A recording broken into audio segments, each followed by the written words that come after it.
Sabi nila, love takes time. Hindi dapat minamadali dahil hindi mo naman daw basta-basta malalaman kung in love ka na nga talaga sa isang tao. Hindi dahil kinilig ka sa kanya o hindi siya mawala sa isip mo. Love na yon. Meron kasi tayong tinatawag na infatuation. Gusto mo siya ngayon, pero pwedeng next week, hindi na. Isa na siguro ako sa mga taong naniniwala sa love at first sight. Corny at mababaw man pakinggan pero para sa akin, kapag naramdaman mo na yon sa puso mo, totoong pag-ibig na yon. Ako nga pala si Rosel. Aminin ko na mabilis akong ma-in love. Pero hindi naman ibig sabihin nun, hindi ko minahal ang taong yon. Alam ko sa sarili ko na nagmamahal ako. Medyo mabilis nga lang.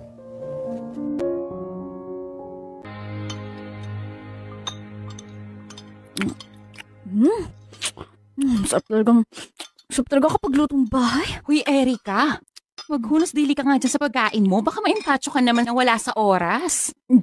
Saka di ba diet ka? Ano yan, pansit tapos kanin? Uy, anong gagawa ko? Ang sarap ng mga pagkain eh. Saka ngayon lang naman, balik tayo ulit ako sa linggo. Ano sa linggo? Bukas na tayo uuwi, no? Para makapagpahinga pa tayo ng isang araw. Sa linggo na lang tayo umuwi. Nagmamadali ka na naman eh. Bukas na. Ang layo-layo nito. Paano kapag ginabi na tayo sa daan? Eh di aantok-antok tayo sa daan. Ay naku, basta sa linggo ako uuwi. Bahala ka dyan. Aba. Ako ang ate dito, kaya ako masusunod, ha? Hoy! Nag-aaway na naman kayong dalawa dyan.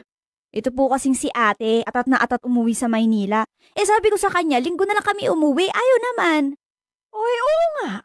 Sa linggo na lang kayo umuwi. Maglalaba ako bukas eh. Isasabay ko na yung mga damit niyo. Para wala kayong dalang maruming damit. Ay, oo nga pala. Ma, may naman siyan pala akong damit. Pwede bang palaba po ng mabuti yung isang t-shirt ko? Please. Itong si Erika kasi, minansyahan. Paborito ko pa naman yun. O siya, sige. Ako nang bahala. Pride detergent lang yan. Para di lang puti, kisla puti pa. Salamat, Ma. Ay, pinapasabi ng pinsan niyo na may singing contest daw sa plaza. Baka gusto niyong pumunta. Kasali doon si Kyla eh. Anong oras daw po? 6:00 yata ang simula. Susunduin naman daw kayo mamaya para sabay-sabay na kayo aalis. O siya, maiwan ko na muna kayo at may dumating na mga bisita ha. Kumain lang kayo dyan. Huy, Erika, may nabaon ka ba dyan na magandang damit? Hoy, excuse me, lahat ng damit ko magaganda. Pumapangit lang kapag ikaw yung may suot eh. Ay talaga ba? Di ka rin bastos, no? Basta pahiram ako mamaya, ha? Dapat yung magmumukhang maganda ako. Malay mo, nandun lang pala yung forever ko. Ano ka ba? Yaka na naman. Napaghahalataan kang juwang-juwa ka ni, napaka-desperada. Alam mo ikaw, kumain ka na nga lang dyan. Alam mo kaya wala nanliligaw sa'yo eh. Ang taba mo kasi!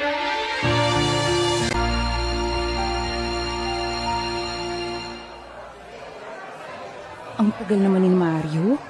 Nangangawit na ako dito eh. Ay, nasa na ba sila? Nandito na daw sila eh. Ayun! Ay na pala si kuya eh. Uy, may kasama siyang lalaki oh. Ang pogi. Ay, oo nga, ang pogi. Ano kayong pangalan niya? No, yun na naman po siya. May nakita lang na pogi, mas lalong namulay ang cheekbone mo. Ano ba? Shh! Huwag kang magulo dyan. Ay, sorry nalate kami.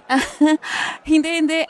Ayos lang, nag-enjoy naman kami dito. Siya nga pala si Larry. Barkada ko. Larry, baka pinsan ko si Erika, tsaka si Rosel. Magkapatid yan. Hello. Hello. Ngayon ko lang yata ito nakita, insan. Barkado ko yan sa Maynila. Inaya ko lang dito sa atin dahil piyesta. Okay. Taga Maynila ka pala? Kami din eh. Magkikita-kita din pala tayo doon. Oo nga eh. Mukhang madadagdagan din ako ng mga kaibigan. Ay, excuse lang pala ha. Puntahan lang namin doon si Jake. Balikan namin kayo dito. Sure.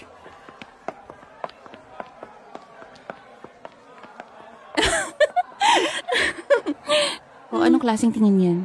Hoy, anong klaseng pakyut din ang ginagawa mo kanina ha? Halos papunit na yung pisngi mo sa kakangiti eh. Bakit ba? Ang bait eh. Tapos ang pogi pa. Lalo na nung ngumiti siya. Grabe, nakaka-inlove. Ewan ko sa'yo, in love ka na naman. Bahala ka dyan. Basta ako feeling ko, love at first sight to. Kahit hindi ko pa ganoon kakilala si Larry, alam ko sa sarili ko na mabuti siyang tao. Gentleman, sweet. Nang mas naging malapit kami sa isa't isa, napatunayan ko ang lahat ng katangiang nakita ko sa kanya nung unang beses kami nagkita. Mabilis lumipas ang isang buwan. Mas lalo kami naging close ni Larry. Araw-araw magkausap at kada weekend kung mag-date. Hindi naman ako manhid para hindi maramdaman na may something siya sa akin. Iba ang pag-aalaga niya sa akin at pagiging concern kapag hindi ako okay. Madalas, siya ang unang tumatawag o nagchat-chat. Ang unang nag-aayang lumabas. Kaya habang tumatagal, mas lalong nahuhulog ang loob ko sa kanya.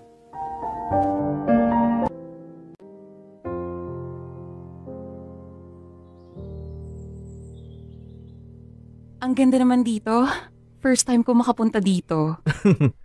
Trabaho saka bahay lang ba talaga yung parati mong pinupuntahan? Ay, obvious ba? Ikaw lang naman yung dahilan kung bakit gumagala ako eh.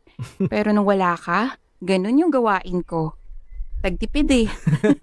Huwag kang mag-alala, nandito ako para daling ka sa magagandang lugar. Sus, talaga lang ha. Baka mamaya may ibang babae ka na palang dinadala dito bukod sa akin. Ano ka ba? Wala.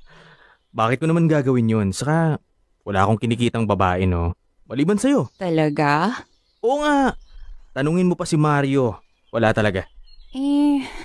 Bakit ako lang? Kasi mas komportable ako sa'yo. Mas masaya. Mas nagiging totoo ako sa sarili ko kapag ikaw ang kasama. Basta, ang gaan parati ng pakiramdam ko dahil yun sa'yo. Kahit halos 3 linggo pa lang tayong magkakilala, ganun na agad yung nararamdaman mo?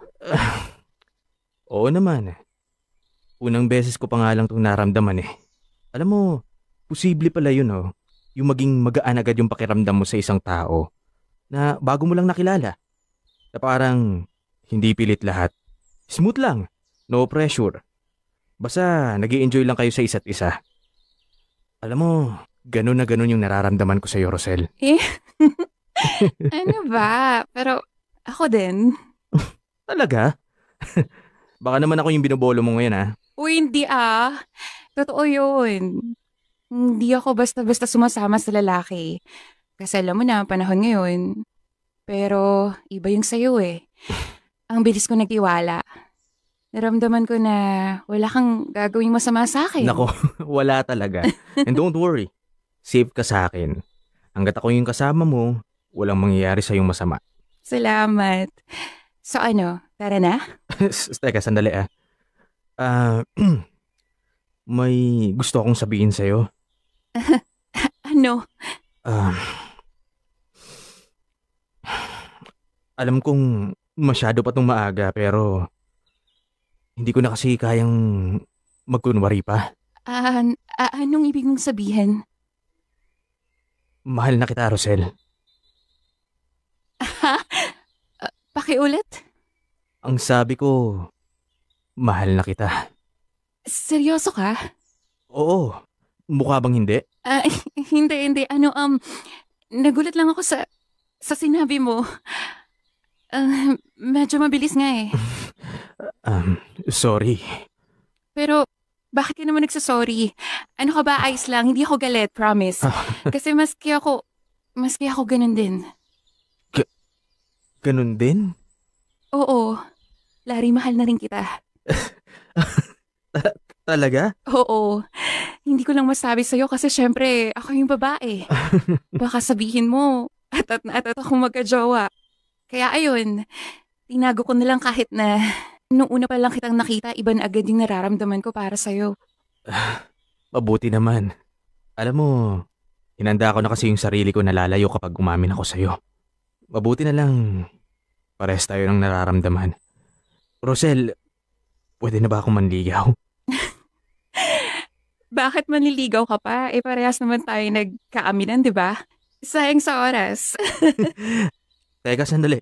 Ibig mong sabihin, pwede nang maging tayo. Kung maipapangako mo sa akin na mamahalin at aalagaan mo ko. Bakit hindi naman, di ba? Oo naman. Ikaw pa. Alam mo, yung mga babaeng kagaya mo, yan yung mga inaalagaan at minamahal ng sobra. Kaya simula ngayon, wala na akong ibang gagawin kundi gawin kang pinakamasayang babae sa buong mundo. Kamali sa naging desisyon ko na bigyan ng pagkakataon si Larry sa buhay ko. Araw-araw, parati kaming in love sa isa't isa. Ipinakilala ko na rin siya sa pamilya ko at sa awa ng Diyos, naging okay naman silang lahat kay Larry. Pagkatapos ng isang buwan, nag-propose sa akin si Larry. At syempre umuo ako. Magpapakipot pa ba ako? And besides, doon din naman ang punta naming dalawa. Kaya bakit patatagalin pa, di ba?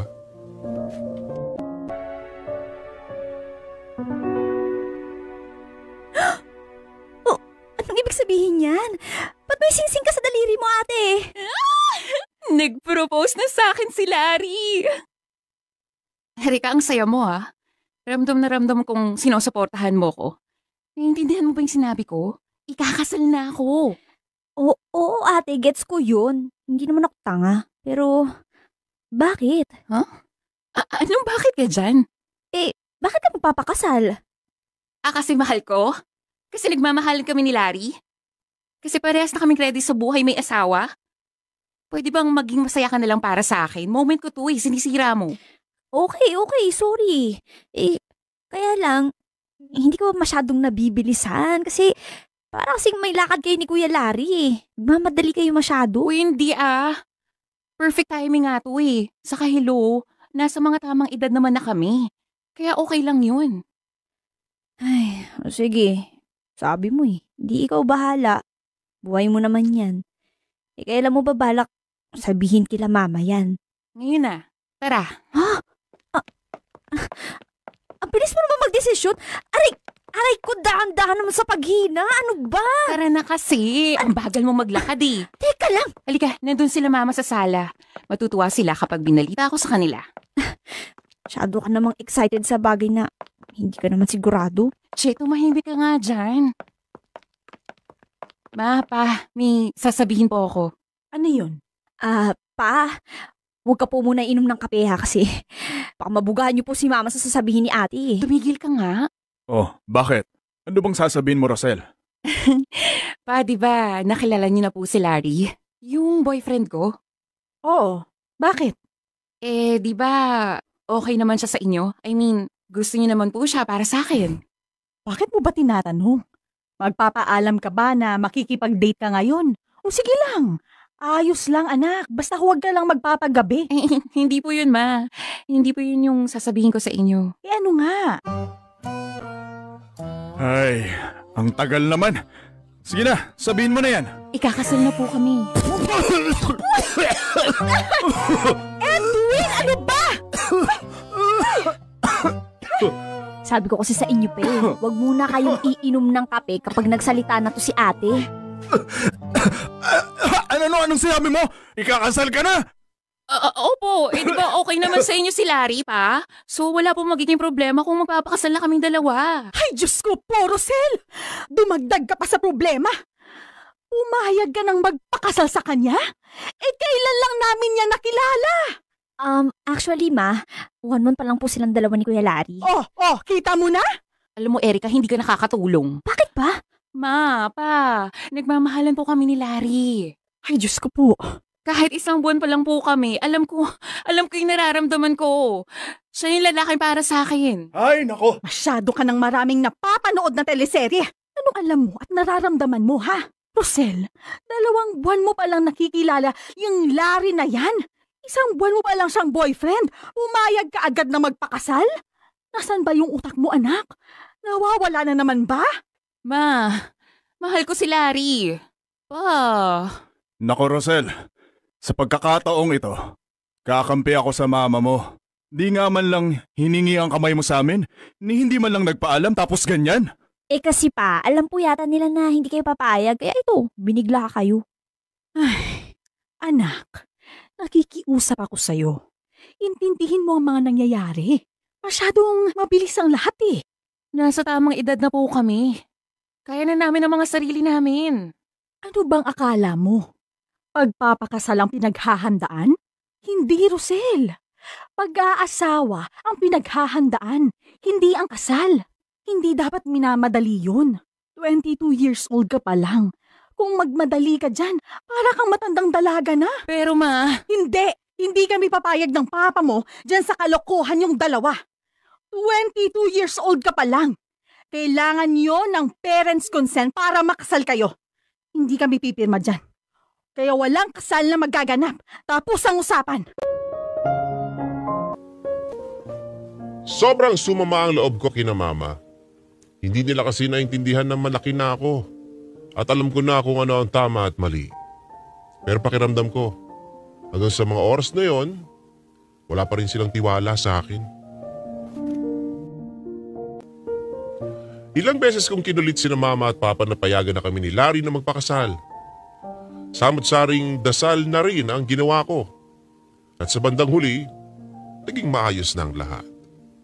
Nang pumayag na ang mga magulang ko, saka namin inumpisahan ang paghahanda sa kasal namin ni Larry.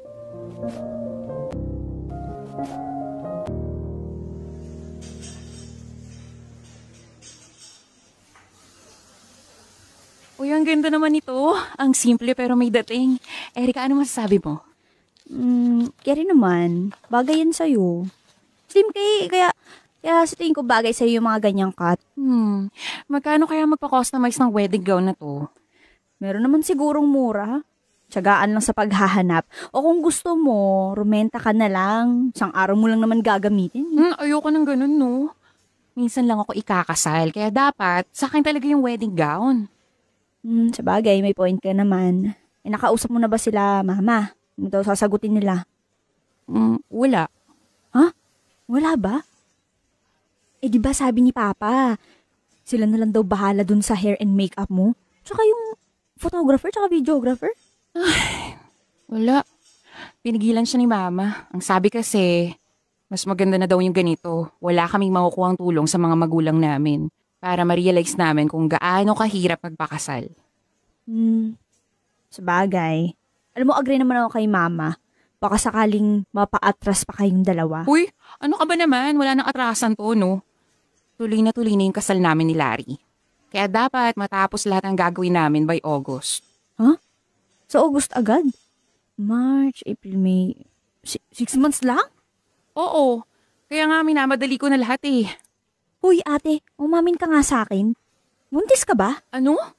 Sabi ko, buntis ka ba? Hindi. Wait. Paano mo nasabi? Dahil tumaba ako, no? Lumaki yung puson ko? Hindi. Kasi, atat-atat ka lang kasi magpakasal, ano ba? Akala ko naman kung ano. Panay pa naman yung diet at pagpapaganda ko ngayon. As if naman ganun talagang ginagawa mo. Hoy, excuse me, no? Hindi mo lang yata napapansin, no? Pero, nagpapaganda talaga ako ngayon. Kaya nga naka-white rose papaya soap ako ngayon dahil may vitamin B3 na yon. Kaya papaya puti, papaya fast. Okay, fine. Saka alam mo, saka mo lang to magigets kapag naranasan mo na rin to. Ang alin? Yung pagmamadali mo magpakasal? Hindi. Kapag nakita mo na yung taong nakatadhana para sa'yo, yung taong mamahalin mo habang buhay, yung makakasama mo sa lahat ng mangyayari sa buhay mo. Ay, nako ah. Tama nga si Mama. Masyado ka ng maraming napapanood na teleserye. Ewan ko sa'yo. Hi. Hi, babe! Ang tagal mo namang dumating. Traffic kasi. Sorry. Hi, Erika. Hi, Kuya. Naka-order na ba kayo? Oo, kanina pa. Itong si Erika kasi biglang nagutom kaya di ka na namin nahintay. Okay lang. Sige, bibili na lang ako ng sakin. Ako na lang, Kuya. Magsi-CR din kasi ako eh. Ano ba yung iyo? Kung ano na lang yung binili nyo. Okay, sige. Order lang ako, ha? Babe, tingnan mo yung design ng gown na to. Ang ganda, di ba? San? Patingin nga. Ito, oh. Oo. Maganda. Ganyan ba yung gusto mo? Sana. Pero mas gusto ko yung mas bongga pa sana. Mahaba yung trail. Oo nga pala. May idadagdag ako sa guest list natin ha. Mga nasa 20. Pero di pa ako sure eh. 20 or 25 siguro. Teka, sandali. Ang dami naman. Miss Friendship po kasi yung mapapangasawa mo. Tapos may nakausap na rin akong pwedeng gumawa ng cake natin. Masarap doon. Saka maganda silang gumawa. Sandali babe, may tanong lang ako. Sa dami ng idadagdag mo sa guest list, ibig sabihin, malaking wedding to. Oo naman. Ang granding kasal. Yun ang gusto ko. Pero, intimate wedding lang sana yung gusto ko eh. Family at close friends lang talaga. Para kasing, alam mo yun, mas uso yun ngayon. Babe, marami akong close friends eh. Kaya, ang granding kasal to. Iniisip ko lang kasi yung budget natin. Ay, sus, kayang-kaya natin yan. Lalo ka na. Malaki ng ipon mo. Kaya sigurado kung kakayanin natin ang lahat ng gastos. Pero kailangan natin medyo magtipid. Kasi may nahanap akong apartment unit na malapit lang sa trabaho natin. Mura lang yun. Kaya bala kong kunin sana agad. Sige. Bahala na. Alam mo babe, excited na ako magpakasal tayo. Pero alam mo, mas excited ako sa honeymoon. Babe! Wala pa nga. Honeymoon na agad yung iniisip mo. Syempre, doon tayo gagawa ng baby, no? Ilan ba yung gusto mong anak? Pwede na ako sa 3. Ang gusto ko isa lang. Ang hirap kayong magpalaki ng mga bata. Nakikita ko ngayon sa iba, nahihirapan sila. Kaya natin yan. Saka, andiyan ka naman eh. Alam mo na, ang gusto ko sana, kapag nagka-baby tayo, nasa bahay ka lang. Mag-aalaga ng anak natin. Tapos ako yung lalabas para magtrabaho. Wait. Ang ibig mong sabihin, patitigilin mo ako sa pagtatrabaho? Oo. Ayoko masyado kang mapagod, no? Saka, mahirap pagsabayin ang pag-aalaga sa anak at saka pagtatrabaho. Di kumuha tayo ng yaya. Mahirap kumuha ng yaya ngayon. Hindi mo ba napapanood yung mga sa balita? Sa mga yaya na sinasaktan yung mga alaga nila? Ano ko? Ayoko mangyari sa anak natin yun, no? Pues ayoko rin tumigil sa trabaho. Gusto ko meron pa rin akong sariling pera. Ayokong iasa lang lahat sa'yo. Di magnegosyo ka. O at least yun, kumikita ka ng pera tapos nasa bahay ka lang. Hawak mo pa yung oras mo. Hindi ako magaling sa mga negosyo na yan. Kita mo nga, hindi ako magaling humawak ng pera. Teka sandali, paano pagkasal na tayo? Paano yung budget natin? Di ikaw ang hawak ng pera natin. Ano? Ikaw ang magbabudget. Kasi kapag binigay mo na yan sa akin, ay nako, panigurado wala. Wala pang 1 buwan, wala na tayong pera. O sige, saka na lang natin pag-isipan yan. Bahala na nga lang muna. Senyales na mukhang marami kaming hindi pagkakaparehas ni Larry. Sa pagpaplano pa nga lang ng kasal, marami na. Lalo na pagdating sa pagbuo ng pamilya. Pero parati ko ang sinasabi, basta mahal niyong isa't isa, lahat kayang lampasan.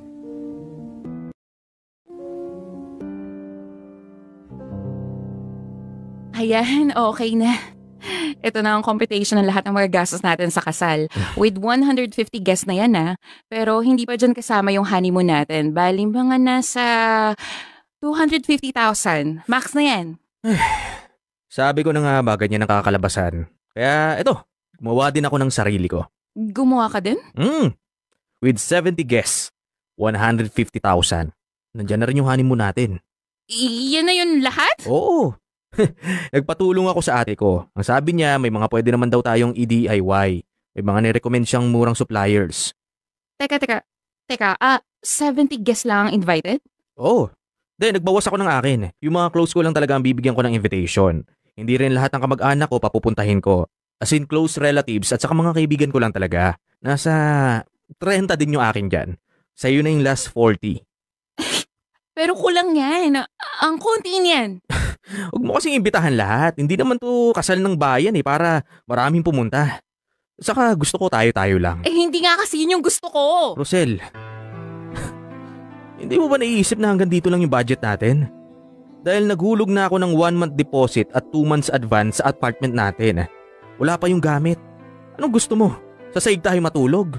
In the first place, bakit mo kasi kinuha yung apartment na yon? Ayoko nga doon. Mura na nga yun. Alangan naman sakali tayo matulog pagkatapos ng kasal. Eh di sa bahay. Okay lang naman kina mama yun eh. Siyempre nagsisimula pa lang tayo. Seryoso ka?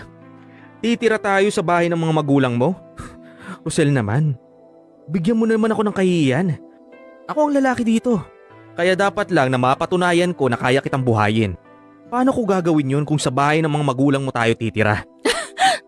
Ni hindi mo nga ako mabigyan ng kasal na gusto ko tapos yan pa yung iniisip mo? Eh, ikaw lang naman na may gusto ng ganyan eh. Basta ako, ang importante sa akin, maikasal tayo. Larry, minsan lang ako ikakasal sa buhay ko. Kaya dapat lang na mabigay mo sa akin yung kasal na gusto ko. Dahil nung inaya mo ako magpakasal at sinabi mong gawin natin yung ngayong taon, inisip ko na kaya mo na nga talaga akong pakasalan at buhayin. Pero sa nakikita ko ngayon, mukhang hindi eh. Kaya ko. Hindi ko lang kaya yung gusto mo. Eh kung ganun din naman pala, eh di itigil na lang natin to. Ano? Huwag na tayong magpakasal. Total naman, ang dami nating hindi pinagkakasunduan. Parati na lang tayo nagtatalo. Parang hindi pa natin kilala yung isa't isa. Well, tama ka nga. Hindi pa nga talaga natin kilala yung isa't isa. Yung gusto mo, ayaw ko. Yung gusto ko, ayaw mo. Tama. Kaya nga itigil na lang natin tong kalokohan na to. Ayoko na! Wala nang kasal. Ayoko nang magpakasal sa'yo! Hindi muna ako nagsalita nun sa bahay. Wala akong sinabi kina mama dahil ayoko marinig kahit na anong sermon. Ayokong ipamukha sa akin na isang malaking pagkakamali ang lahat. Siyempre, mahirap pasampal na katotohanan. Kaya yun, halos 1 linggo din kaming naging tahimik ni Larry.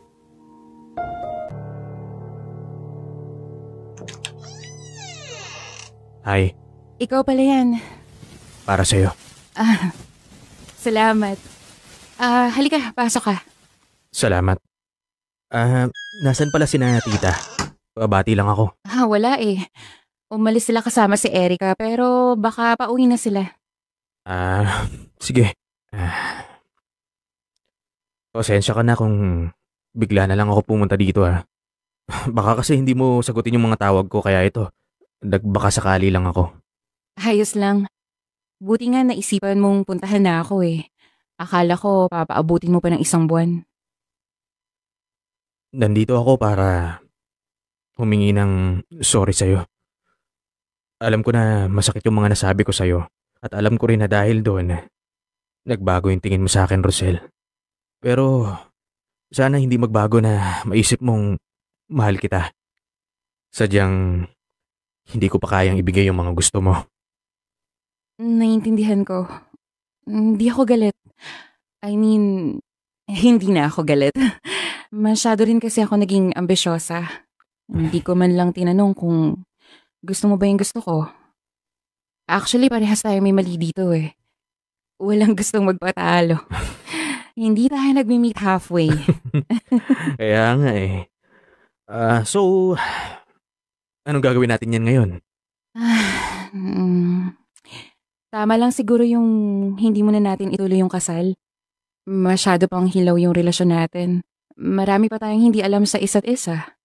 At alam ko na parehas pa tayo maraming gustong gawin. Pero, mahal mo pa rin naman ako, di ba? Oo naman. Sa lahat na nangyari, dun ako pinakasigurado. Tama si na mama. Mga bata pa tayo. Huwag muna tayo magmadali sa buhay. Enjoyin muna natin yung pagiging mag-boyfriend at girlfriend. Sige, gusto ko yan. Para rin mas makapag-ipon ako sa kasal natin.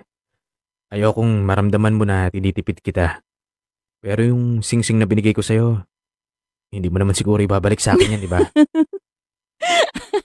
Oo naman. Akin na to, no? In advance lang natin yung engagement. Halika nga rito. Ito ang parati mong tatandaan. Mahal na mahal kita. Mabilis man sa paningin ng iba pero para sa akin, saktong-sakto lang yung pagdating mo sa buhay ko. Naging mas masaya ako. Lalong-lalo na simula nung makilala kita. Dinahan-dahan ang dapat dahan-dahanin. Hindi pala kasi pwede yung basta tumibok ang puso mo. Okay na. Love na yon. Pang forever na yon. Totoo nga sinabi nila. Love takes time. Sa ngayon, almost 3 years na kami ni Larry. Habang tumatagal, mas lalo namin na-enjoy ang isa't isa. Mas marami pa kaming bagay na nakilala sa bawat isa.